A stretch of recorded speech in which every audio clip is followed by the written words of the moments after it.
अच्छा, wave section में general properties of wave था, जिसमें रिफ्लेक्शन, रिफ्रैक्शन, डायफ्रैक्शन और उसका फॉर्मूला था v is equals to f lambda calculate करने के लिए स्पीड। फिर लाइट चैप्टर में आपने एन रिफ्रैक्टिव इंडेक्स का फॉर्मूला देखा, sine i over sine r, और उसके अलावा टोटल इंटरनल रिफ्लेक्शन और लेंसेज। तो मोस्टली उसमें डायग्राम्स के कॉन्सेप्ट्स ज़्यादा थे। एक इसमें चैप्टर है बेसिकली, मतलब एक टॉपिक ही है वो ही कंप्लीट चैप्टर है, इलेक्ट्रोमैग्नेटिक। सर ऐसी कोई रिकॉर्डिंग है जो आपने मुझे नहीं भेजी व्हाट्सएप पे? नहीं, वो जो प्लेलिस्ट है ना, उसमें सारी सीक्वेंस है, फर्स्ट से लेकर लास्ट जितनी भी है ना, तो बाकी उसके साथ ऐड होती जाएंगी। सर वो तो दूसरे सालों की है या इसी साल नहीं की नहीं, वो मेरी? अभी वाली है। जो आपकी इंडिविजुअल रिकॉर्ड की है वो सारी उसी में ही है। ठीक है, ताकि वो अलग से आपको इजी रहे कि ये वाली वो है जो हमने क्लासेस में अभी रिकॉर्ड की थी। ठीक है, बाकी अलग दूसरी जो है वो उसका लिंक अलग है। ठीक है। अच्छा, इलेक्ट्रोमैग्नेटिक स्पेक्ट्रम में अब इलेक्ट्रोमैग्नेटिक ईएम यानी इलेक्ट्रोमैग्नेटिक। अब मैग्नेटिक से आपको ये पता चल जाएगा कि इसमें इलेक्ट्रिक और मैग्नेटिक फील्ड दोनों कंबाइन होती है। अच्छा, ये वाली चीज़ पूछी नहीं जाती, ये सिर्फ जर्नली बता रहा हूँ ताकि एक आपको आइडिया हो कि ये ईएम का मतलब क्या है। तो इसमें electric field, E for electric field आ जाएगा यहाँ पे, इलेक्ट्रो, और एम फॉर मैग्नेटिक, इलेक्ट्रोमैग्नेटिक।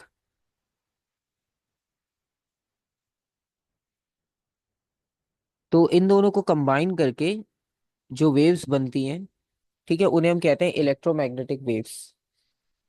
अच्छा, अब ये दोनों वेव्स परपेंडिकुलर होती हैं। ठीक है, लेकिन अगेन ये वाली इंफॉर्मेशन अभी फिलहाल हमारे लिए ज़रूरी नहीं है, क्योंकि एग्जाम में इसका कोई क्वेश्चन होता नहीं है। ना ये चीज़ आपसे पूछेंगे कि आप एक्सप्लेन करो कि ये परपेंडिकुलर होगी या कैसे होगी, या इसका कॉन्सेप्ट क्या होता है। तो ये सारी चीज़ें आपसे अभी फिलहाल इस सिलेबस में नहीं पूछी जाती। तो जर्नल बस आपको ये पता हो कि ये दो फील्ड्स होती हैं और ये दोनों जो है वो एक दूसरे के परपेंडिकुलर होती हैं हमेशा।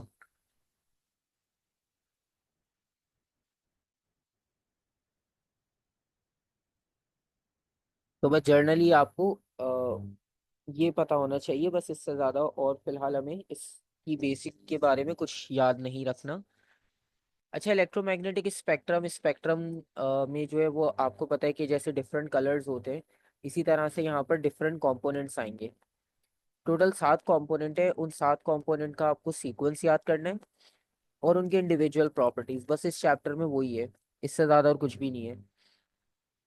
तो पहले अगर हम इनकी जर्नल प्रॉपर्टीज लिखें।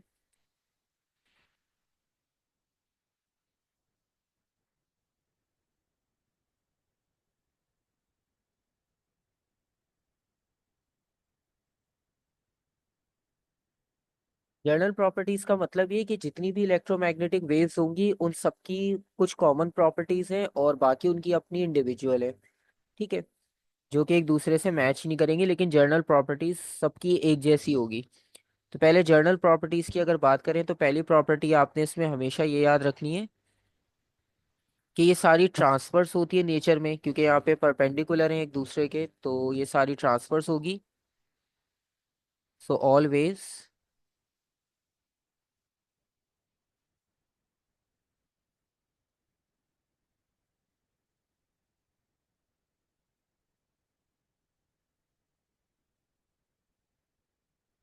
Are transfers in nature. तो वो कोई भी इलेक्ट्रोमैग्नेटिक वेव आपको देंगे कहीं पर भी, तो उसके बारे में आपको पता होना चाहिए कि वो हमेशा ट्रांसफर्स होगी। ठीक है, तो कहीं पर अगर वो डिफरेंस पूछे कि ये वाली वेव एमसीक्यूज में, जैसे फॉर एग्जांपल उन्होंने नाम लिख कर दिए कि इनमें से आपने आइडेंटिफाई करना है ट्रांसफर्स कौन सी है, तो इलेक्ट्रोमैग्नेटिक वेव उसमें से ट्रांसफर्स होगी। नाम अभी हम उनके लिखेंगे तो फिर आपको पता चल जाएगा कौन कौन सी वेव्स ऐसी हैं जो इलेक्ट्रोमैग्नेटिक में आती हैं। सर ये वो है ना, गैमा, एक्सरे और? जी, वो सारी वेव्स जो है वो 7, वो सब इसमें ही आएंगी। तो उसका सीक्वेंस भी अभी देखेंगे कैसे याद करना है, क्योंकि सीक्वेंस इंपॉर्टेंट होता है उसका। और सबकी स्पीड भी सेम होगी, स्पीड ऑफ लाइट के इक्वल। तो अगर कहीं पर स्पीड नहीं गिवन हो तो आप खुद से भी लिख सकते हो क्योंकि कांस्टेंट होती है। नंबर 3 कि ये वैक्यूम में भी ट्रैवल कर सकती है।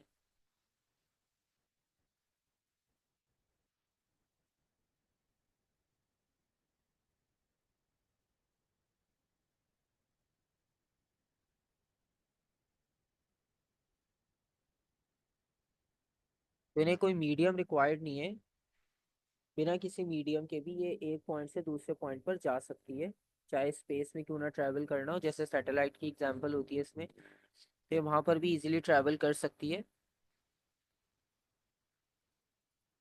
और नंबर 4,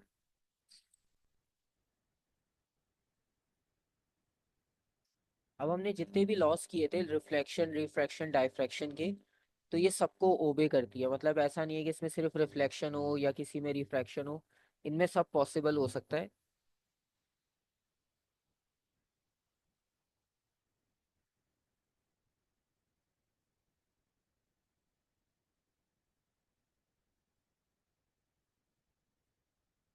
रिफ्लेक्शन, रिफ्रैक्शन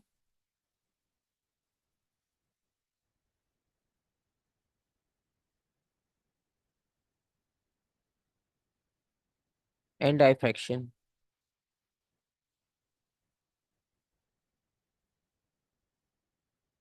तो ये तीनों चीजों को फॉलो करेंगे।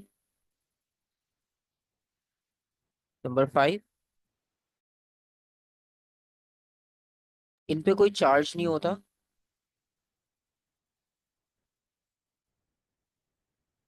प्लस माइनस कोई चार्ज नहीं होगा इनमें, ये न्यूट्रल होंगी।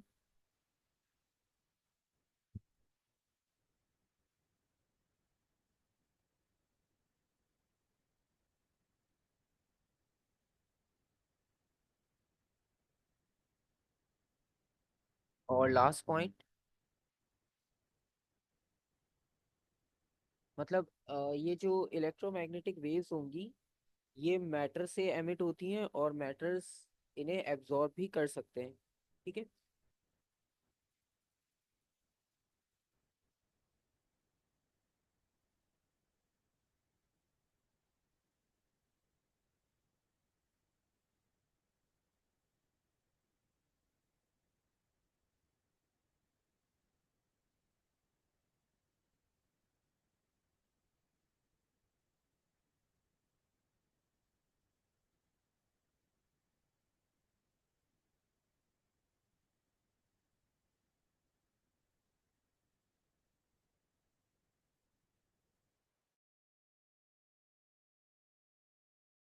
तो ये आपके पास इनकी जर्नल प्रॉपर्टीज आ गई। तो जर्नल प्रॉपर्टीज अगर कहीं पर वो कोई पूछते हैं स्पेसिफिक, तो आपको पता होगी कि इसकी कौन सी प्रॉपर्टी होनी चाहिए कौन सी नहीं।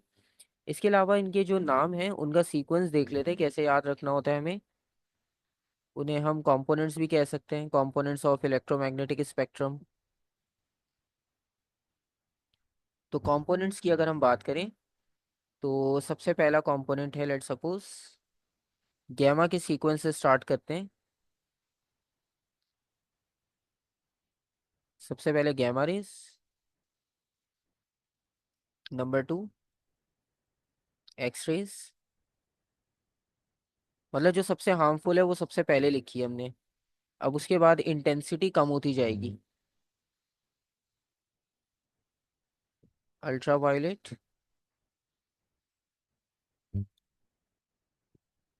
विजिबल लाइट,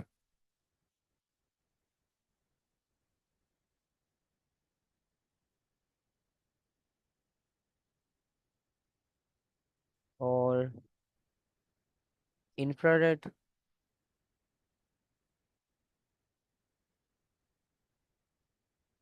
माइक्रोवेव,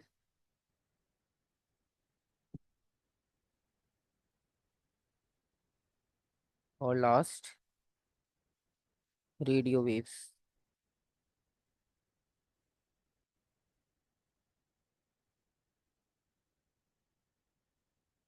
अच्छा, इसका सीक्वेंस याद करना बहुत आसान है। अभी जिस तरह से लिखा हुआ है इसको आप इसी तरह से याद कर सकते हो। आप इसको स्टार्ट करो सेंटर से।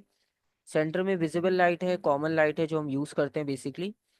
तो विजिबल लाइट से अगर हम इसको स्टार्ट करते हैं, तो विजिबल लाइट की आप एक साइड देखो, विजिबल लाइट की आप दूसरी साइड देखो। विजिबल लाइट की एक तरफ है अल्ट्रा वायलेट यानी वॉयलेट कलर, और इंफ्रारेड यानी रेड कलर। अब आपको अगर रेनबो कलर का सीक्वेंस याद हो, तो रेनबो कलर का सीक्वेंस हम लिखते हैं विबग्योर करके, शॉर्ट फॉर्म। अब उसमें आप देखो रेड कलर एक साइड पर आता है और वॉयलेट कलर दूसरे एंड पर आता है। तो इस तरह से आप याद रख सकते हो कि विजिबल लाइट के एक एंड पे रेड कलर है, दूसरे पे वॉयलेट कलर है। इस वजह से एक साइड इंफ्रारेड हो गई और दूसरी अल्ट्रा वायलेट। ठीक है, यानी एक्सट्रीम रेड इंफ्रारेड की तरफ चली गई, एक्सट्रीम वायलेट अल्ट्रा वायलेट की तरफ चली गई। और इसी तरह से अब जो अल्ट्रा वायलेट यानी वॉयलेट रीजन होगा, वॉयलेट कलर की फ्रीक्वेंसी जो है वो हाई होती है। ये फ्रीक्वेंसी वाइज हाई होती है, वेवलेंथ वाइज लेस होती है रेड के कंपैरिजन में। रेड की फ्रीक्वेंसी कम होती है और वेवलेंथ हाई होती है वॉयलेट के कंपैरिजन में। तो जब फ्रीक्वेंसी बढ़ती है तो उसमें आपने ये याद रखना है, फ्रीक्वेंसी बढ़ने का मतलब ये कि वेव हार्मफुल होती जा रही है। ठीक है, तो अल्ट्रा वायलेट से आप ऊपर जाओगे ना, फ्रीक्वेंसी और बढ़ती जाएगी। तो इन 7 में से सबसे हाईएस्ट फ्रीक्वेंसी होगी गैमा की। इन सातों में अगर हम बात करें तो सबसे हाईएस्ट फ्रीक्वेंसी है गैमा की, तो ये सबसे ज़्यादा हार्मफुल है, इसलिए सबसे टॉप पर लिखी हमने। और दूसरी तरफ आते हैं तो रेडियो वेव। रेडियो वेव के पास जो है वो सबसे हाईएस्ट वेवलेंथ होगी, इसलिए ये दूसरी तरफ है, क्योंकि इसकी फ्रीक्वेंसी सबसे कम होगी। इसकी वेवलेंथ सबसे कम होगी अमंग ऑल द कंपोनेंट्स, इसकी फ्रीक्वेंसी सबसे कम होगी सारे कंपोनेंट्स में। तो इस तरह से आपने सीक्वेंस याद रखना है बस। ठीक है, सेंटर में विजिबल लाइट, एक साइड पे अल्ट्रा वायलेट, दूसरी साइड पे इंफ्रारेड। क्योंकि रेनबो कलर के सीक्वेंस से अगर हम देखें तो एक एंड पर रेड कलर आता है, दूसरे पे वायलेट कलर। तो वायलेट को हमने अल्ट्रा वायलेट कर दिया, रेड को इंफ्रारेड कर दिया। अल्ट्रा वायलेट की साइड पर हमने वो नाम लिखने हैं जो हार्मफुल रेज होती हैं, जैसे मैं बताया एक्स रेज हार्मफुल होती हैं। ठीक है, और एक्सरे को थोड़ा सा और आगे लेकर जाएं तो फिर गैमा रेज आपको मिलती हैं जो कि न्यूक्लियर रेडिएशंस होती हैं। ठीक है, और वो भी हार्मफुल होती हैं। फिर दूसरी साइड पर अगर इंफ्रारेड देखें, इंफ्रारेड में जैसे आपने रिमोट कंट्रोल देखा होगा, रिमोट कंट्रोल में लाइट होती है रेड कलर की। तो वो इंफ्रारेड रीजन होता है और उससे आपको ये पता चलता है कि वो कम्युनिकेशन में यूज़ की जा रही है। तो माइक्रोवेव्स और रेडियो वेव्स जो है वो कम्युनिकेशन में यूज़ की जाती है क्योंकि उनकी वेवलेंथ हाई होती है। ठीक है, तो इस तरह से आपने सीक्वेंस याद रखना है। तो अगर आप गैमा रे से रेडियो वेव की तरफ आ रहे हो तो वेवलेंथ बढ़ रही है, और अगर आप रेडियो वेव से गैमा की तरफ जा रहे हो तो फ्रीक्वेंसी बढ़ रही है। ठीक है, ये आपने इसका सीक्वेंस याद रखना है। अच्छा, इनकी इंडिविजुअल प्रॉपर्टीज जो है वो ऑलरेडी लिखी हुई हैं, तो वो मैं आपको एज इट इज शेयर कर दूंगा, क्योंकि उसको लिखने में आपका बस एक्स्ट्रा टाइम ही लगेगा, क्योंकि बस वो एक बार रीड करनी है और याद रखनी है। जनरली अगर हम बात करें, मैं आपको वैसे बता देता हूँ। तो क्योंकि वो इतना कुछ मुश्किल नहीं है कि आपने बहुत डिटेल लिखनी हो, बस नाम आपको पता होना चाहिए। जैसे अभी एक गैमा की हम बात कर रहे थे कि वो न्यूक्लियर रेडिएशन से निकलती हैं। ठीक है, गैमा के बारे में क्या होता है कि जैसे कैंसर सेल्स होते हैं उनको ट्रीट करने के लिए यूज़ किया जाता है। ठीक है, और अगर आपके पास मेटेलिक पाइप्स हों, उनमें कहीं क्रैक आ जाए तो उसको ट्रेस करने के लिए भी गैमा यूज़ की जाती है। ठीक है, इसी तरह से एक्सरे पर आते हैं। अब एक्सरे गैमा बहुत क्लोज है तो इनकी प्रॉपर्टी भी मिलती जुलती हैं। अब जैसे गैमा को हमने यूज किया पाइप में, जो अगर कहीं क्रैक आ जाए उसको ट्रेस करने के लिए, क्योंकि गैमा ज्यादा पेनिट्रेट कर सकती है। एक्सरे वही काम कर रही है लेकिन ह्यूमन बॉडी में। अब ह्यूमन बॉडी में क्या होता है कि बॉडी में क्रैक आ जाते हैं, बोन्स में जो क्रैक आते हैं, तो उनको रेक्टिफाई करने के लिए हम एक्सरे यूज करते हैं, क्योंकि वो बॉडी के हर पार्ट से पास हो जाती है सिवाय बोन के। तो बोन में जहाँ क्रैक होगा सिर्फ वो वहां से पास होगी और वो आपको फ्रैक्चर दिखा देगी कि कहाँ पर फ्रैक्चर है।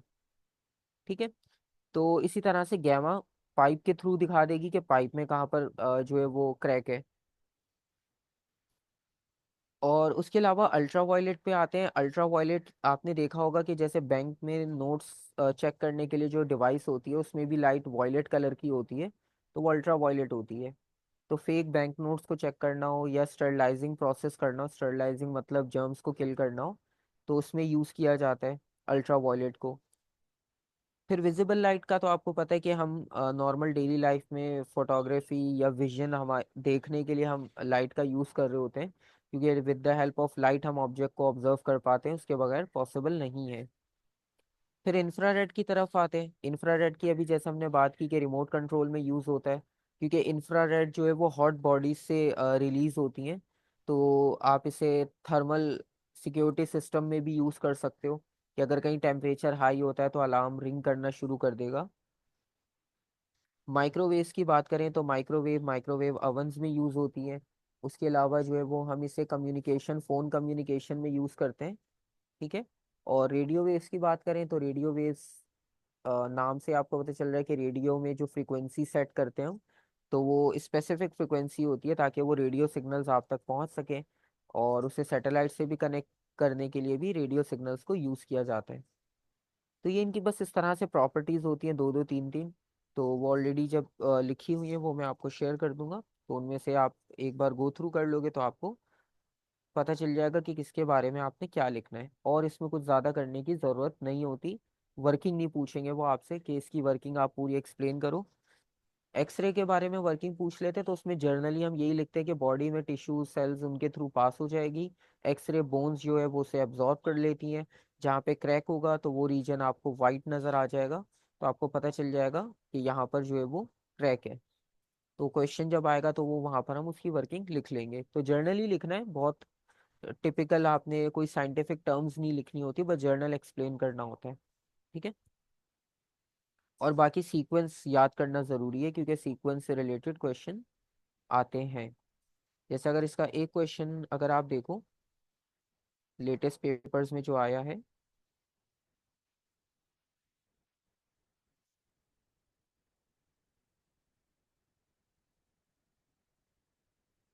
ये वाला क्वेश्चन आया हुआ है लेटेस्ट।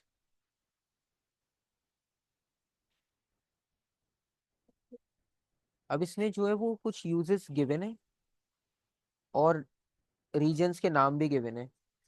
ठीक है। अब इसमें आपने हर यूज के साथ एक लाइन बनानी है करेक्ट रीजन तक।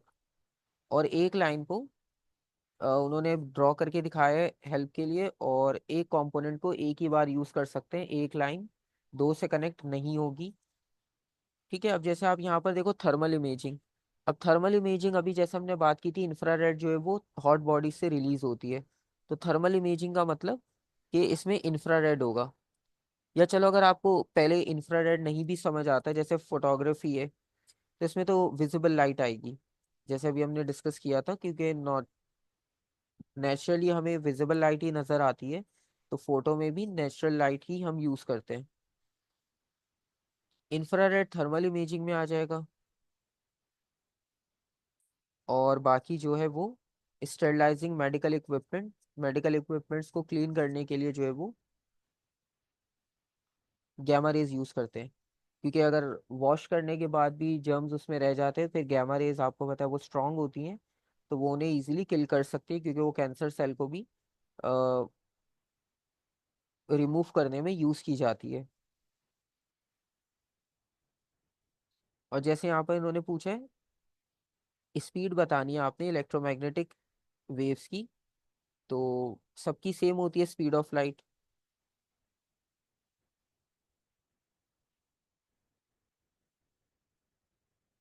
और इसी तरह से जो सीक्वेंस वाला क्वेश्चन है वो भी मैं आपको दिखा देता हूँ।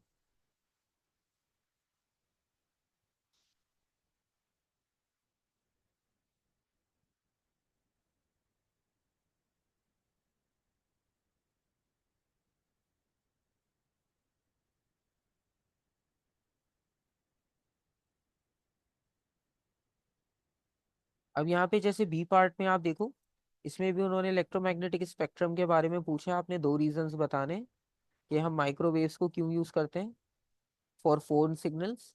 तो इसमें आप ये लिख सकते हो कि इसमें जो डेटा ट्रांसफर रेट होता है वो हाई होता है,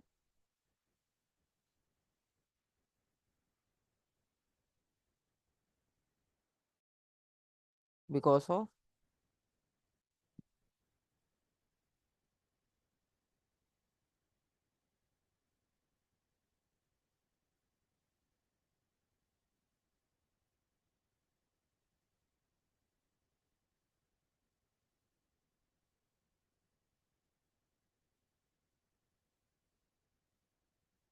ठीक है, और आप इसको सिक्योर कनेक्शन भी लिख सकते हो,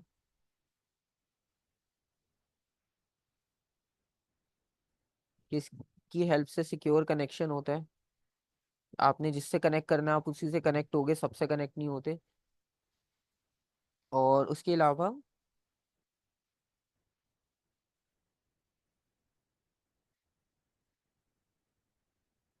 आपको लॉन्ग रेंज कम्युनिकेशन मिल जाता है।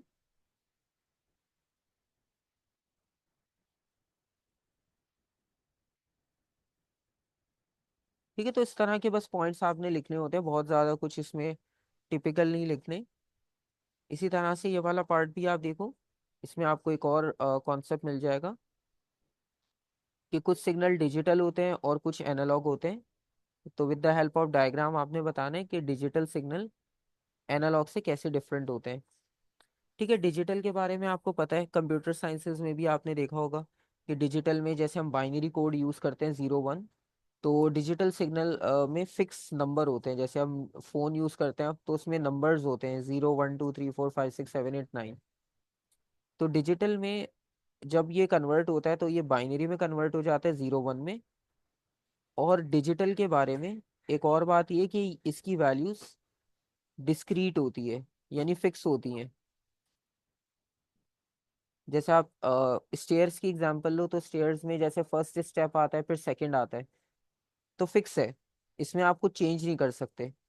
लेकिन एनालॉग का मतलब ये कि आप उसमें पूरा राउंड घुमा कर जाते हो। जैसे पुराने फोन्स में आपने डायल देखा होगा, उसमें सर्कुलर होता था। तो जो नंबर डायल करना हो पहले उसको आप रोटेट करके वहां पर लेकर आओगे, फिर उसे रिलीज करोगे, फिर रोटेट करके अगले नंबर पे लेकर आओगे, फिर रिलीज करोगे। तो प्रोसेस मैनुअल बहुत लंबा होता है। तो उसमें 0 से 9 तक आप कहीं भी वैरायटी जो है वो यूज कर सकते हो। और ये कंटिन्यूस होता है। अब कंटिन्यूस होने का मतलब ही कि इसमें कोई भी वैल्यू बीच में पॉसिबल हो सकती है। ठीक है, जैसे नॉब होती है ना, नॉब को जब आप रोटेट करते हो तो उसमें 360 कोई भी आप रोटेशन कर सकते हो। ठीक।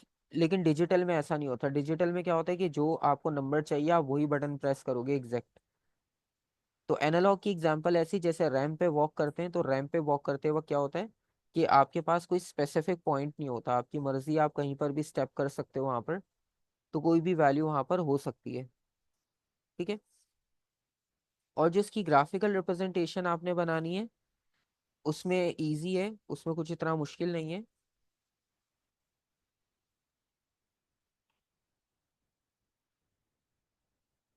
जैसे हमने डिजिटल के लिए बात की कि फिक्स वैल्यूज होती हैं, डिस्क्रीट।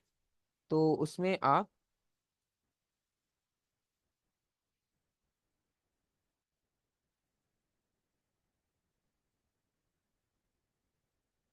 तो इस तरह से आप देख सकते हो कि इस पे कोई ना कोई फिक्स वैल्यू आपको नजर आ रही है।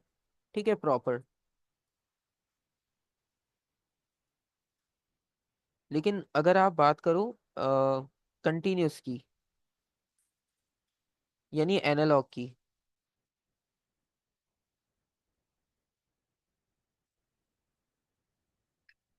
तो एनालॉग में जो है वो कोई भी वेरिएशन पॉसिबल हो सकती है। तो उसमें आप जैसे ट्रांसवर्स वेव बनाते हैं उस तरह भी बना सकते हो, क्योंकि इसमें रैंडम कोई भी वैल्यू आप यूज कर सकते हो कर्व लाइन में से। बाकी डिफरेंस हमने ऊपर लिख लिए कि इसमें आपके पास बाइनरी सिग्नल्स होते हैं और ये डिस्क्रीट होगा। एनालॉग में जो है वो कोई भी नंबर पॉसिबल हो सकता है क्योंकि वो कंटिन्यूस होता है। और फिर इसमें भी उन्होंने सेम यही पूछा है कि डिजिटल यूज करने का क्या एडवांटेज होगा। तो इसमें भी आप सेम वही मेंशन करोगे कि डिजिटल सिग्नल जो है वो फास्ट और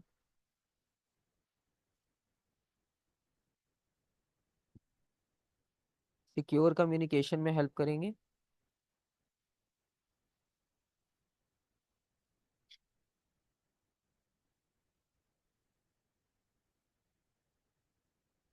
और दूसरा,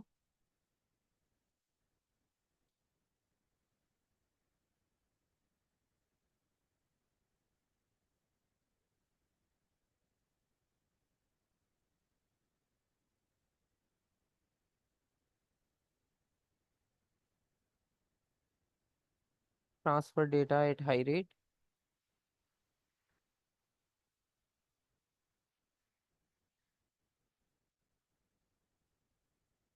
तो इस तरह के डिफरेंसेस बस आपने इसमें मेंशन करने होते हैं। ठीक है।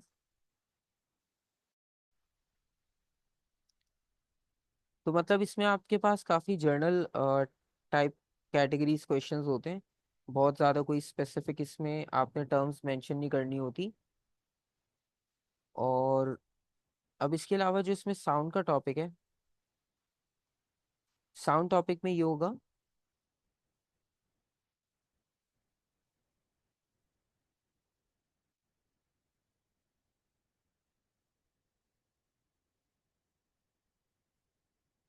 ये पहली बात तो ये कि साउंड के बारे में हमने लिखा था कि ये लॉन्गिट्यूडनल होती है वेव।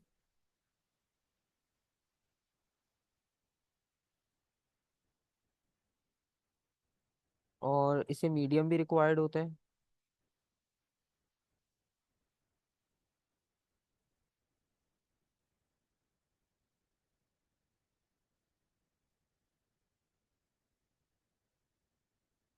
ठीक है, तो ये मीडियम के बगैर ट्रैवल नहीं कर सकती, यानी स्पेस या वैक्यूम में ट्रैवल नहीं कर पाएगी। और इसकी जो स्पीड होती है अब वो डिफरेंट होती है।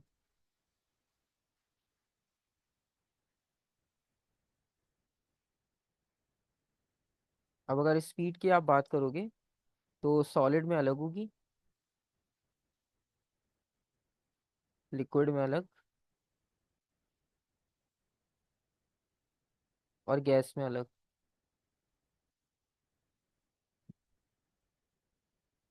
अब इसमें एग्जाम में पूछते भी हैं कि आप इनकी बस एस्टिमेटेड वैल्यू लिखो, एग्जैक्ट नहीं पूछेंगे। तो सॉलिड के बारे में आप ये लिखोगे कि इसकी वैल्यू 5000 से 6000, कोई भी वैल्यू आप इसमें लिख सकते हो। और अगर एमसीक्यू में गिवन हो तो इसी तरह से आप आइडेंटिफाई करोगे, मतलब 5-6 थाउजेंड के अराउंड इसकी वैल्यू होती है सॉलिड्स में। और लिक्विड में 15 to 1600। और गैस में यानी एयर में 330 से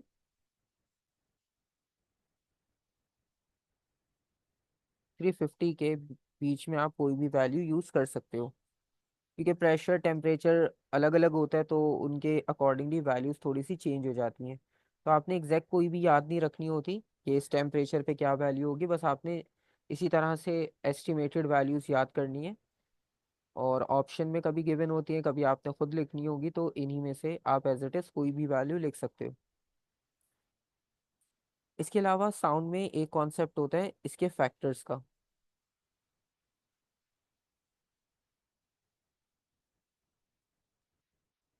फैक्टर में फर्स्ट होगा लाउडनेस।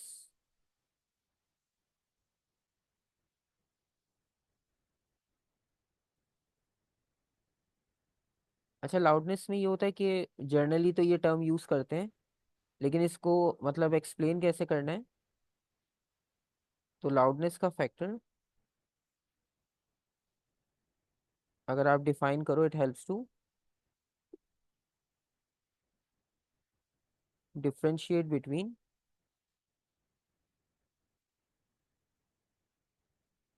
लाउड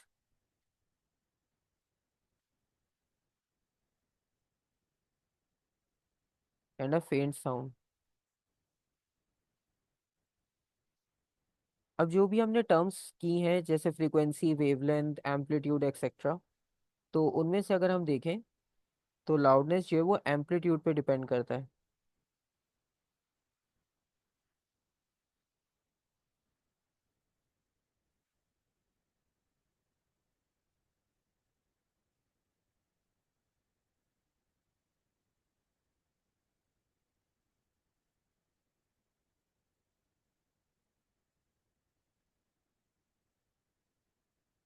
ठीक है, एम्पलीट्यूड जितना हाई होगा, जैसे जब आप वेव बनाते हो तो जिसकी पीक मैक्सिमम जाएगी, जैसे ये एक साउंड वेव है और ये एक साउंड वेव है। तो फर्स्ट वाले में अगर आप देखो तो उसकी पीक जो है वो हाई है, यानी इसका एम्पलीट्यूड ग्रेटर है।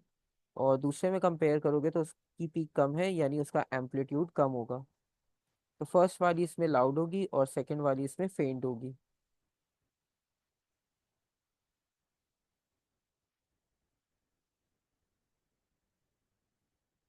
ठीक है, तो एक डिफरेंस ये हो जाएगा। एमसीक्यूज में अक्सर पूछ रहे होते हैं ये इसके बारे में, कि आपके पास अगर एक साउंड है उसकी लाउडनेस इंक्रीज या डिक्रीज की है तो कौन सा फैक्टर इंक्रीज या डिक्रीज होना चाहिए।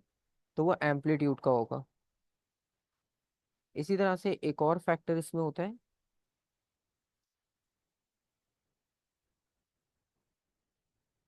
जिसको आप पिच से डिफाइन करते हो, और उसका मीनिंग ये होगा,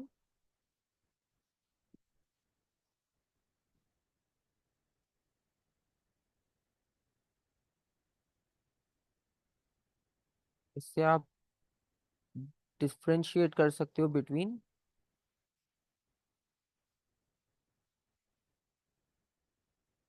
श्रिल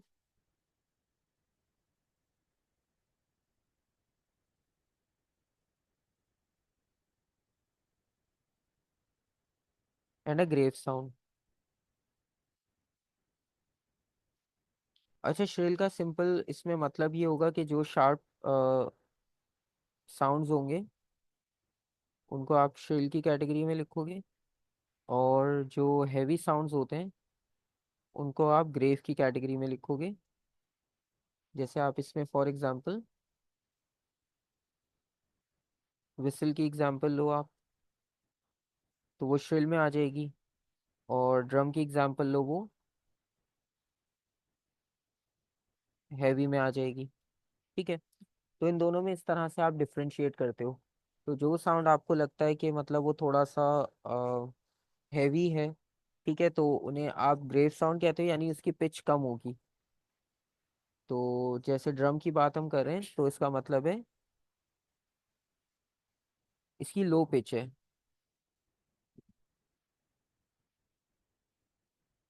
और हाई पिच का मतलब है कि जो साउंड होगा वो श्रिल होगा।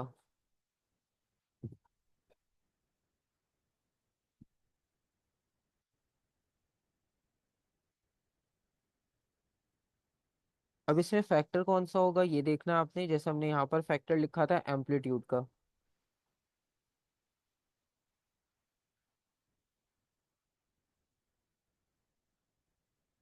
पिच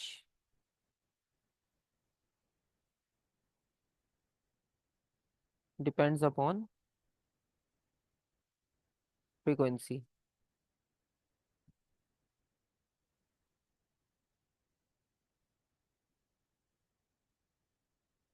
ठीक है, तो ये फ्रीक्वेंसी पे डिपेंड करता है। फ्रीक्वेंसी का मतलब ये हुआ कि जैसे एक सेकंड में इतनी वेव्स जनरेट हो रही हैं, और एक और वेव ऐसी है जिसमें एक सेकंड में इतनी वेव्स जनरेट हो रही हैं।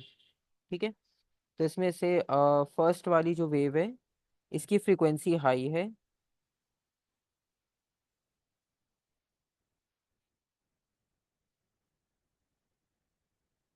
ये श्रिल है।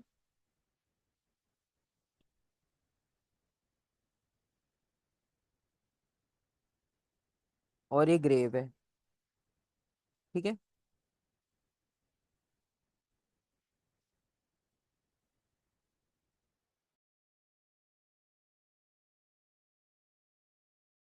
तो ये आपके पास जो है वो इसका सेकंड फैक्टर आ गया। और जो इसका लास्ट फैक्टर है वो है क्वालिटी का factor.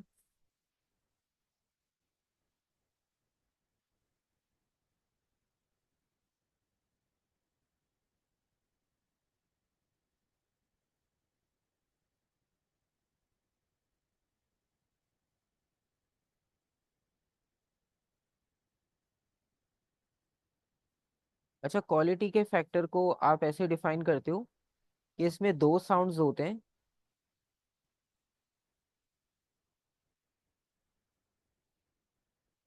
Differentiate between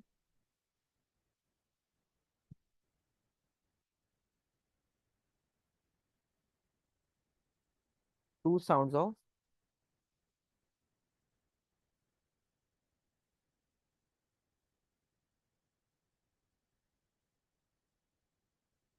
same loudness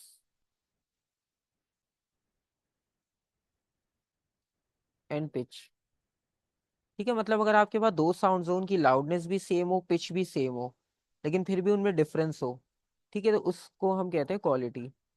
अब जैसे अगर एक आपके पास वेव इस तरह की हो,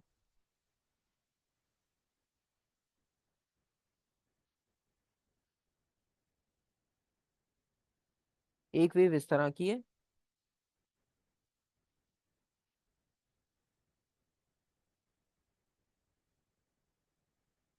इस तरह से।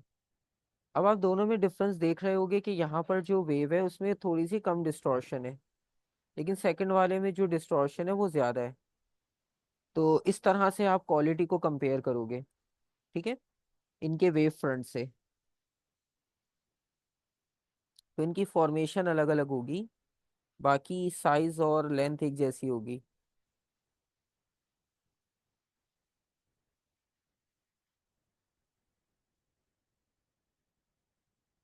ठीक है, तो ये आपके पास इसमें एक और फैक्टर आ जाएगा साउंड से रिलेटेड। और साउंड में एक चीज और है इसमें, मतलब वो कॉपी पेस्ट क्वेश्चन है। और वो क्वेश्चन यहाँ पर आपको मैं दिखा देता हूँ, इस फाइल में हो जाए, मिल जाएगा आपको। जैसे स्पीड ऑफ साउंड अगर आपने कैलकुलेट करनी होती है, तो उसका एक्सपेरिमेंट लिखना होता है कि मतलब आप किस एक्सपेरिमेंट के through speed of sound calculate कर सकते हो।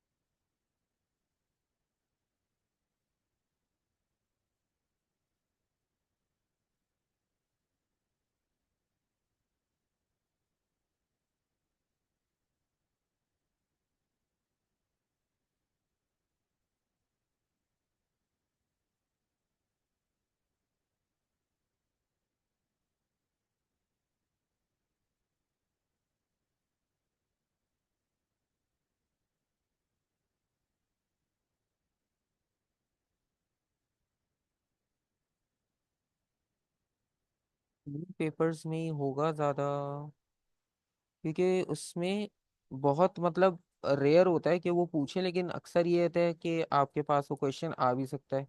अब जैसे ये एक आपके पास एक्सपेरिमेंट है, अब इस तरह से क्वेश्चन देते हैं, describe an experiment to determine the speed of sound in air. और इस पैराटस आपने बताना है क्या क्या यूज करोगे और क्या क्या मेजरमेंट लोगे, ये भी आप उसके साथ मेंशन करोगे। ठीक है। अच्छा, अब यहाँ पर सिंपल सा एक्सपेरिमेंट ये है कि जैसे आप फिगर नंबर 1 देखो, तो अगर ये वाला हम सेटअप करते हैं, तो इसमें दो ऑब्जेक्ट्स हैं, सॉरी दो पर्सन है। अब दो पर्सन्स के पास, एक के पास जो है स्टॉप वॉच है, दूसरे के पास वुडन ब्लॉक है या कोई भी ऐसा सॉलिड ऑब्जेक्ट। तो वो उन दोनों को जो है वो स्ट्राइक करेगा, स्ट्राइक करने के बाद होगा ये उसका साउंड प्रोड्यूस होगा। तो जो फर्स्ट पर्सन ऑब्जर्व कर रहा है स्टॉप वॉच लेकर, जब वो उसे देखेगा तो वो स्टॉप वॉच स्टार्ट कर देगा, और जब उसे क्लियर साउंड सुनाई देगा वो उसे स्टॉप कर देगा। ठीक है, तो ये सिंपल सा एक्सपेरिमेंट है, और इसमें सारी वैल्यूज लिखी हुई हैं कि दो पर्सन जो है वो कम से कम 100 मीटर के डिस्टेंस पर होने चाहिए। अगर करीब होंगे तो ह्यूमन रिएक्शन जो है वो स्लो होता है, तो हम जल्दी से टाइम को एग्जैक्ट नोट नहीं कर पाएंगे। तो कम से कम 100 मीटर, उससे ज़्यादा आपकी मर्जी है। फिर आप मेजरिंग टेप से वो डिस्टेंस मेजर कर लोगे, और एक पर्सन दोनों वुडन ब्लॉक को जो है वो स्ट्राइक करवाएगा, और उस वक्त स्टॉप वॉच स्टार्ट होगी जब आप देखोगे कि वो स्ट्राइक कर रहे हैं। फिर जब आपको क्लियर साउंड सुनाई देगा तो तब आप स्टॉप वॉच को बंद कर दोगे। ठीक है, और ये एक्सपेरिमेंट आप रिपीट करोगे 5-10 बार। फिर उसकी एवरेज वैल्यू ले लोगे, एवरेज वैल्यू लेने के बाद जो फॉर्मूला होता है डिस्टेंस अपॉन टाइम, उसमें सब्स्टिट्यूट करके speed of sound in air को कैलकुलेट कर सकते हो। ठीक है। दूसरा मेथड ये है कि जैसे अगर आप एक ही पर्सन हो, तो आप 50 मीटर के डिस्टेंस पे खड़े हो जाओ। तो उसमें होगा साउंड जब वॉल से स्ट्राइक करके वापस आएगा, तो उसको हम एको कहते हैं। तो एको की हेल्प से जो है वो हमें आइडिया हो जाएगा कि किस तरह से जो है वो साउंड आप उसकी स्पीड ऑफ साउंड को कैलकुलेट कर सकते हो। बस यहाँ पे फॉर्मूला थोड़ा सा चेंज हो जाएगा, यहाँ पर हम फॉर्मूला में v is equals to 2D/T use करते हैं, क्योंकि यहाँ पे डिस्टेंस डबल हो रहा है। पहले साउंड फॉरवर्ड गया, उसने फॉरवर्ड डिस्टेंस कवर किया, फिर रिफ्लेक्ट होकर वापस आया तो उसने एक ही डिस्टेंस दो बार कवर किया। तो इसलिए बस यहाँ पर जो एको की वजह से फॉर्मूला चेंज हो जाएगा। तो जब वो कहीं पर आपसे इस तरह की बात करेंगे कि रिफ्लेक्शन होकर वापस आ रहा है या रिफ्लेक्ट होकर आपको साउंड मिल रहा है या वेव मिल रही है, तो उसका मतलब है वो एको की बात हो रही है वहां पर। और उसमें आप 2D/T यूज करोगे क्योंकि डिस्टेंस वहां पे डबल हो रहा है। ठीक है, क्योंकि ये 5 मार्क का क्वेश्चन है, तो अगर ये आता है तो ये एज इट इज इसी तरह से कॉपी पेस्ट आता है। तो इसमें आपको ज्यादा कुछ वो करने की नीड नहीं होती, बस आपने कॉपी पेस्ट इसको आंसर लिखना होगा। ठीक है, और ये आपके पास साउंड का कॉन्सेप्ट यहाँ पर इस तरह से यूज करना है। ठीक है, इसमें स्पीड की वैल्यूज आ गई कैसे हमने लिखनी है, और फैक्टर्स आ गए कि आपने कैसे यूज करना है। एक्सपेरिमेंट आ गया कि कौन सा और किस तरह से यूज करना है आपने। ठीक है, तो ये सारी चीजें जो है वो साउंड में इंक्लूडेड है। और जो इलेक्ट्रोमैग्नेटिक स्पेक्ट्रम है, इलेक्ट्रोमैग्नेटिक स्पेक्ट्रम में अभी आपने देखा